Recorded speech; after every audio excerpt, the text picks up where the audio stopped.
Christmas season is upon us, a time of bright lights, festive songs, and outward celebration. But for many of us, Christmas is also a time of inward yearning. Outwardly, we spend considerable time and money preparing for all the festivities, buying gifts, writing cards, preparing food, and decorating a tree. These are all part of our Christmas preparations. And sometimes we feel at least a little conflicted by all of this. We want to make the holiday season as festive as possible, yet we are often overwhelmed by the preparations, maybe even depressed by family obligations and expectations. In the midst of our frantic scurrying, perhaps we wonder if Christmas is worth all the stress and the strain it often brings. Still, most of us continue to participate to one degree or another. Why? Well, maybe just because it's a tradition and we feel obliged to be part of it. But that really isn't the whole answer. If we're honest, we might acknowledge that in our hearts, we are ever hopeful that all those outward preparations will somehow feed our inward yearning. For at Christmas time, most of us yearn for something deep and meaningful to happen, something that gives us inner joy and says yes to life, something that offers us hope. In the Christmas nativity story, we find rich and wonderful metaphors that speak to this yearning. Perhaps this is why we keep telling it year after year, for the story invites us to reflect on what we value in life. And at the center of this story lies a baby. Who is this baby?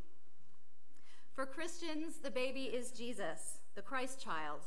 He is both man and God incarnate, healer and miracle worker, Messiah and Savior of the world. For others, this baby is Jesus of Nazareth, the man who became a great teacher, prophet, and social activist. He is the historical Jesus, the one who changed the world with his ideas and his compassion. But who or what else might this baby represent? Many Unitarian Universalists affirm the idea that this baby symbolizes all babies. The Christmas story reminds us that each new life is a gift, and that we are all responsible for nurturing and protecting that gift. This is a wonderful image, full of love, compassion, and deep reverence for life. But looking further, perhaps the baby symbolizes even more. In our retelling of the story today, we will invite some additional thoughts about this special baby, as well as about other characters in the story. And so we begin with a question: would you like to hold the baby? This everyday expression is an invitation to nurture, to care for, to delight in, to take responsibility for another human being. And what is our response to such a question? Are we filled with delight? Do we experience a feeling of awe or protectiveness? Do we reach out with joy, ready for the responsibility? Or is it scary? Do we worry about dropping the baby or not doing it right? Do we worry that the baby will cry or do something we feel unprepared to clean up? Different emotions may surface along with different reactions, but whatever your response, the question is really an invitation to reflect on what is most meaningful and important in your life. It's an invitation to look at your values and how you live them. It's an invitation to acknowledge your spiritual side and nurture it. It's an invitation to embrace what you consider most sacred and holy. The baby is a powerful image. It represents our yearning for what is most precious in life, inviting us to give it our greatest care and attention as we would a real baby. During our pageant today, I encourage you to let the simplicity of the story speak to your own inner yearning. Christmas is a time to do that. Who amongst us does not long for love and peace and goodwill toward all people? Who does not yearn for a star to light our way? And who does not value the innocence and unconditional love of a newborn baby? Whatever your interpretation of who or what this baby represents, the Nativity story offers a metaphor that is yours to embrace. It invites you to reflect on your own ideas and feelings about life's deepest meaning. And above all else, it invites you to embrace hope, for hope lies at the very heart of the Christmas story. And so I ask, in the spirit and wonder of this Christmas season, would you like to hold the baby?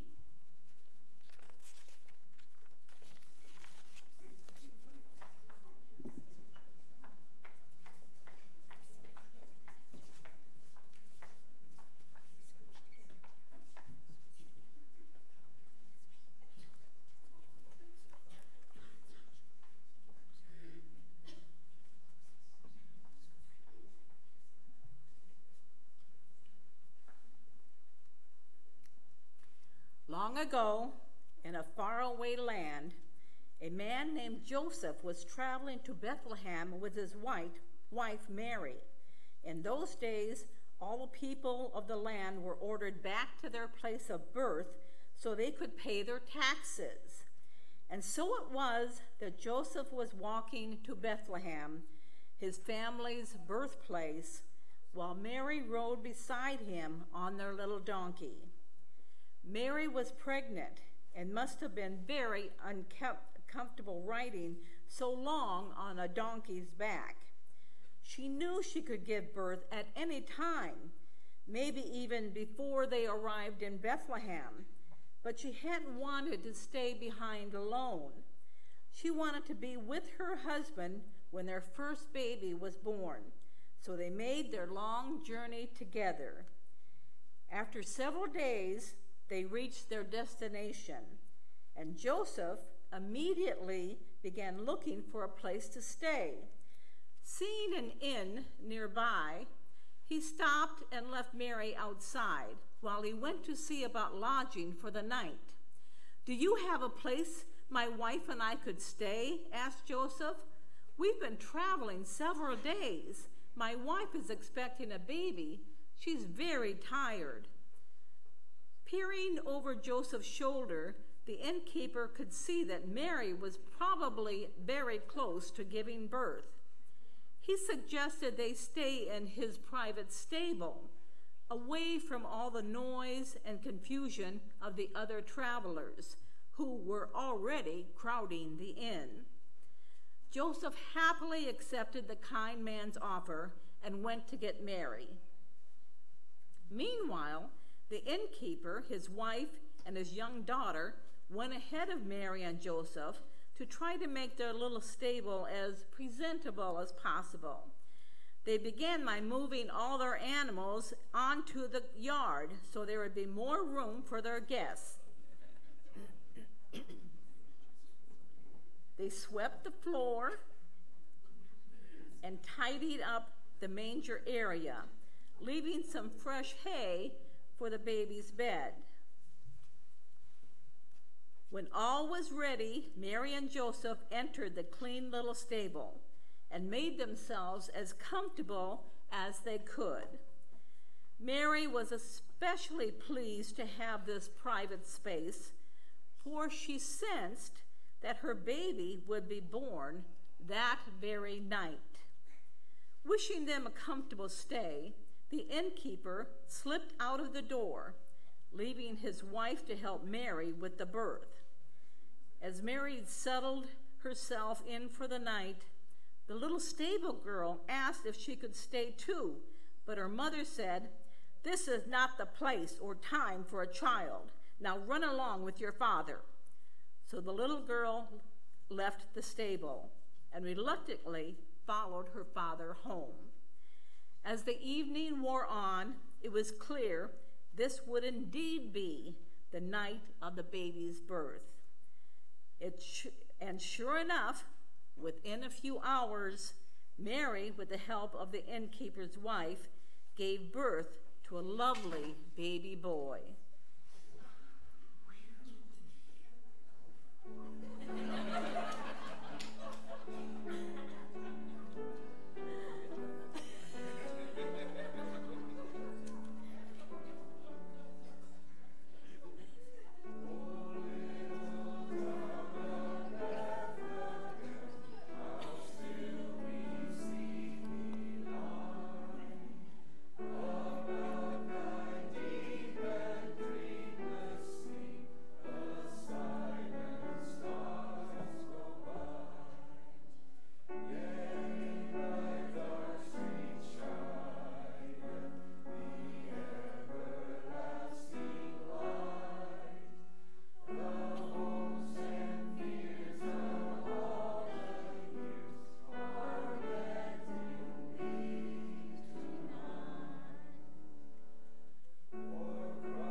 Meanwhile, the animals, who had been moved out of the stable, stood very quietly outside, as if sensing that some kind of miracle was taking place. And indeed, it was, for the birth of any baby is the greatest of miracles. But this one seemed particularly special, and the animals were curious, as well as a little restless. They wanted to see what was going on inside. They also wanted to go back to their own stalls where they were used to sleeping. Finally, one of the animals, the donkey, stepped up to the door and nudged it with his nose, trying to get it open. But the innkeeper's wife shouted at him, "Out, out, you dirty thing! You can't come in here. You're covered in mud and much too smelly to be around the new baby. That goes for the rest of you too," she said to all the other animals huddled outside. "There isn't room for you in here." But Mary wasn't the least bit bothered by the animals. "It's all right," she said. "Let them in. After all, we are in their house. Let them in and see my beautiful baby." And so the doors were opened, and one by one the animals came into the stable.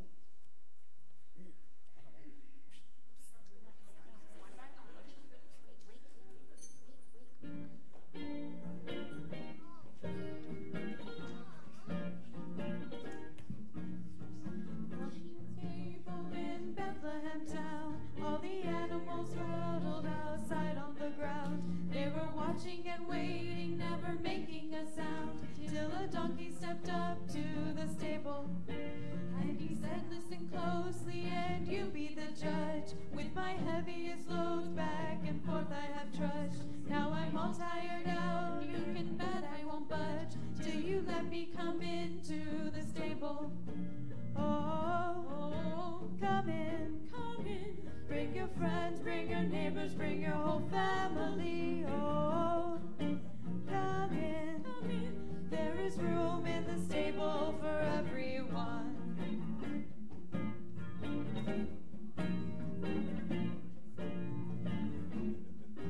Baba said the lamb is loud as is like there. It is dark and it's cold and it's scary out here. We will make you a blanket from the coat that we wear, if you let us come into the stable. Oh, come in, come in. Bring your friends, bring your neighbors, bring your whole family. Oh, come in, come in. There is room in the stable for everyone.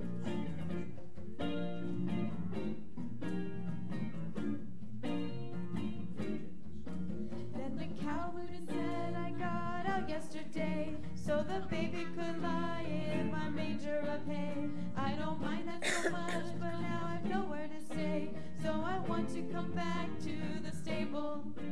Oh, come in, come in. Bring your friends, bring your neighbors, bring your whole family. Oh, come in, come in. There is room in the stable for everyone."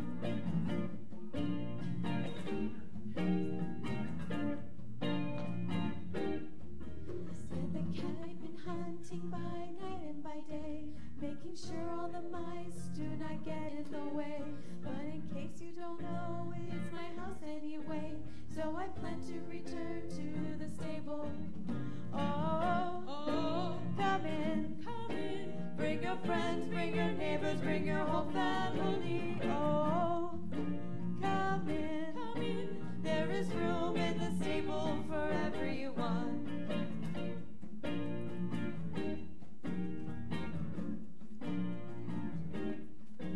Said the dove, "I will sing you a sweet lullaby. I will carry a message of peace when I fly. But I have to rest up before I take to the sky, so I need to come into the stable. Oh, come in, come in. Bring your friends, bring your neighbors, bring your whole family. Oh, come in, come in. There is room in the stable for everyone."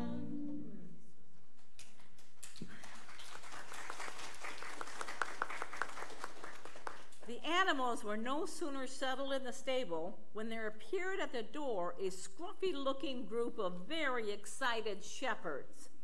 "Here it is! Here it is!" one of them shouted as he peered through the half-open doorway. Seeing Mary, he said, "Oh, good lady, please let us come in. We have heard of a special birth this night and have come to see this miracle for ourselves." "But how did you know?" Mary said. "Who told you to come here?"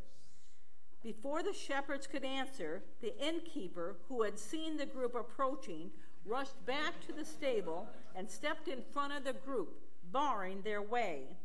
"Please don't let these men in," he said to Joseph. "They are lowly shepherds who wander the countryside having no real home.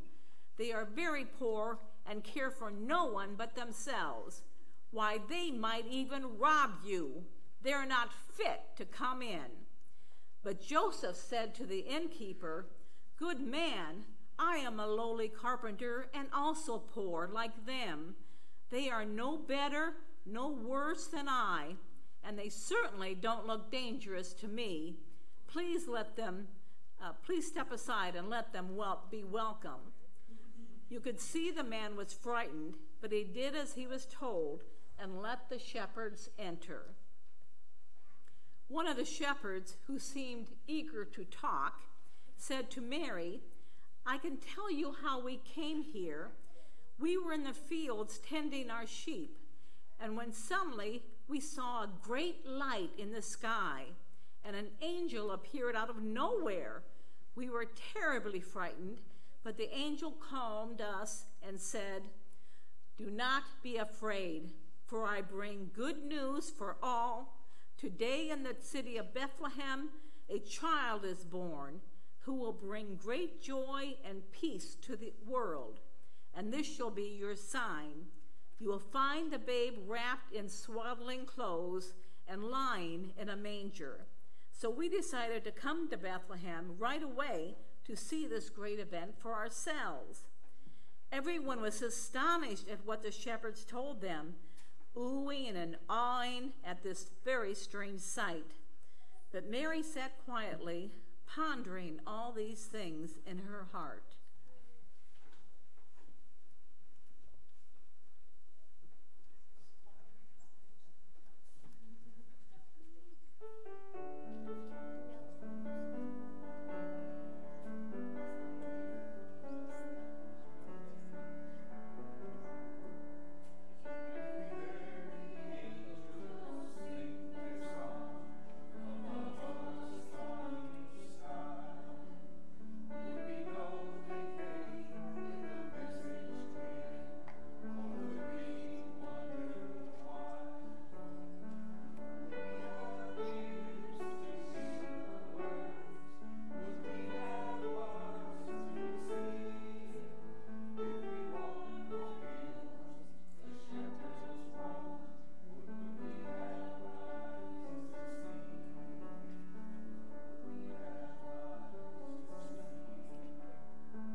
Not long after the shepherds entered the stable, another group appeared outside. There were 3 of them, and it was obvious they were not from Bethlehem. They were riding on camels, and they wore long, elegant robes and strange hats, almost like crowns on their heads. They must have come from some country in the east, for no one in the area dressed this way. The shepherds eyed them suspiciously. "May we come in?" asked one of the 3, who seemed to be some kind of sage or priest. The shepherds seemed very uneasy, and before Joseph could answer, one of them said, "Kind sir, you must not let these people in. They are not Jews like us. They are foreigners. Who knows who they are or where they come from? You can see by their clothing they look very strange, and surely you know they are not to be trusted." But Joseph said, "It was true. They look different from us and perhaps have different ways, but I see no harm in that. Please welcome them into our stable." And so the 3 travelers, who were called Magi, or wise men, stepped into the stable. "We have come a great distance from the east," said the first Magi. "We are astrologers studying the stars and their movements, and recently we noticed one star of particular brilliance. It seemed to be shining, almost hovering over one particular place. So we followed this star, thinking we would find something very important. And so we have. We see a very special baby is born this night, and we have brought gifts to honor him." Each of the Magi stepped forward and laid down a gift, kneeling at the foot of the manger as they did so. One brought gold, one brought a kind of incense called frankincense, and the last one brought myrrh, often used as incense or as a medicine.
"We shall leave you now," said one of the wise men, "for we can see you are tired.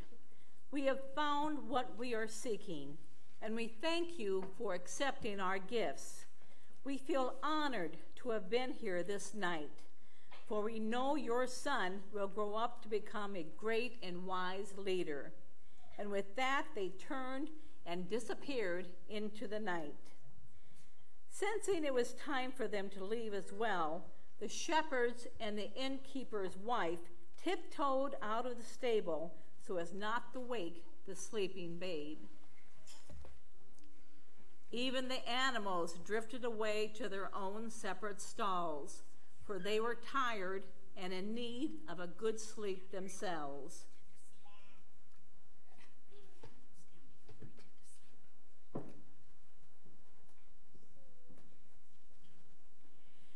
Mary and Joseph looked lovingly at their new baby.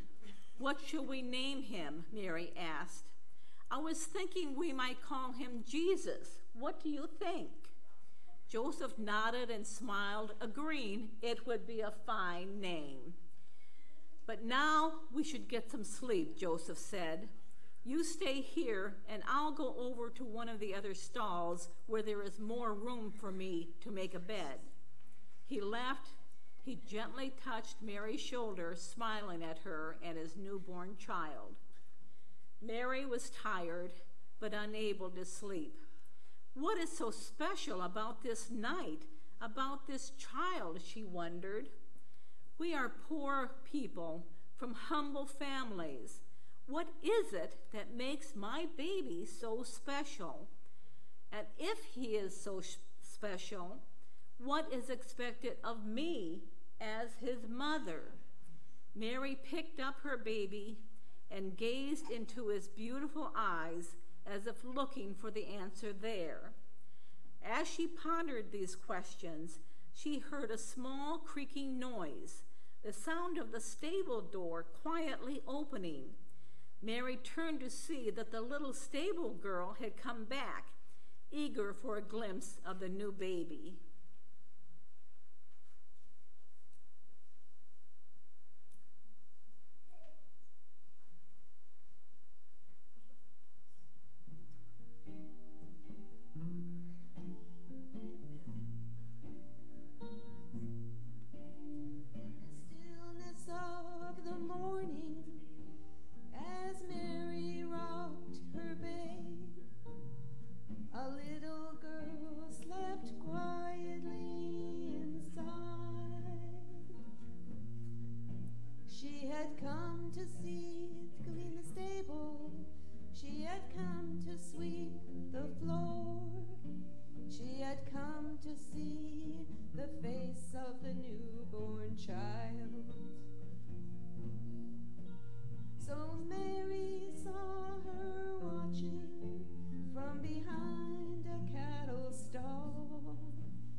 Reflect our goodness. His heart reveals our love. His breath can touch our very soul. So wrap this precious baby in a blanket of your own and love him so his spirit will be free. Hold him close in sorrow and hold him close in joy. Hold him close however life may be. Would you like to hold the baby? Would you like to make him smile? Can you make your arms a cradle and rock him for a while?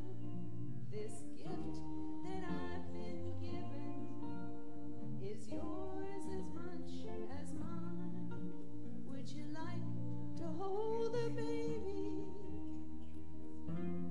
Take your time. Take your time.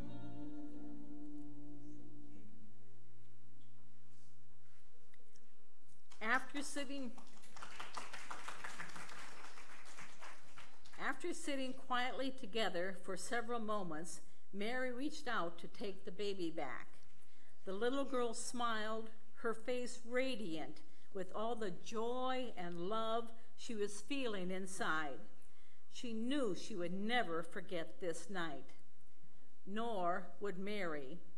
And although she could not know where his life would eventually take him, she did know Jesus was very special and would one day be an important leader. But for now, Mary's path was clear.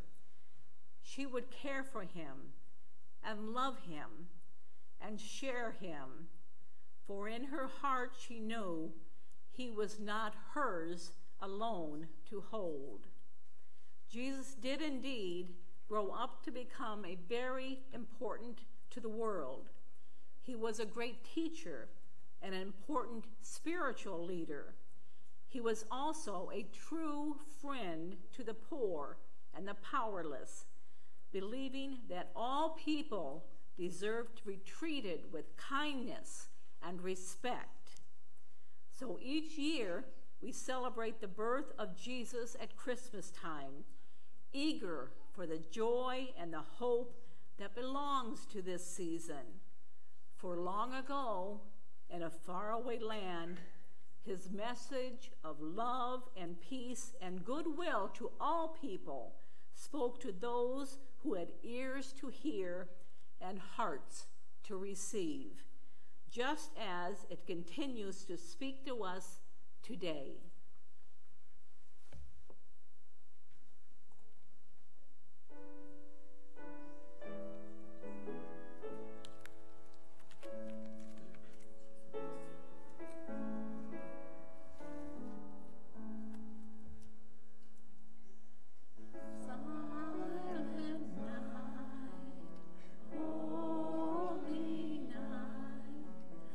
All is calm.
we end today, I would like to invite all of our players in the pageant up to the stage so we can have some applause and some final picture moments.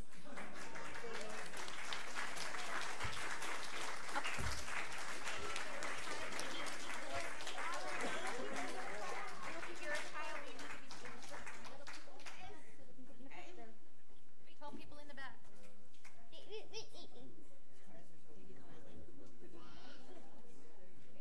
Rosie, come. Get in the picture.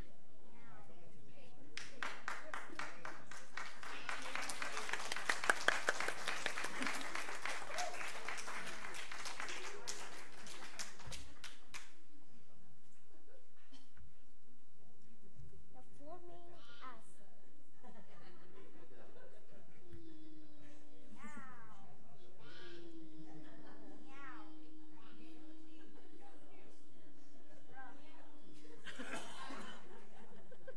The forming gas.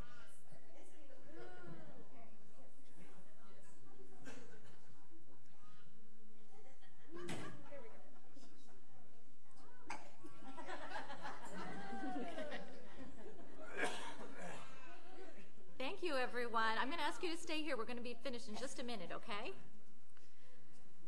So these are our closing words for today. This question, would you like to hold the baby, is an invitation to open your heart to all that the Christmas season has to offer. It's an invitation to embrace what is most sacred in your life. It is an invitation clearly meant for everyone. As we extinguish the chalice this morning, let us carry in our hearts the flame of peace, love, and goodwill that is the miracle of Christmas. For the story is universal, and this baby belongs to us all.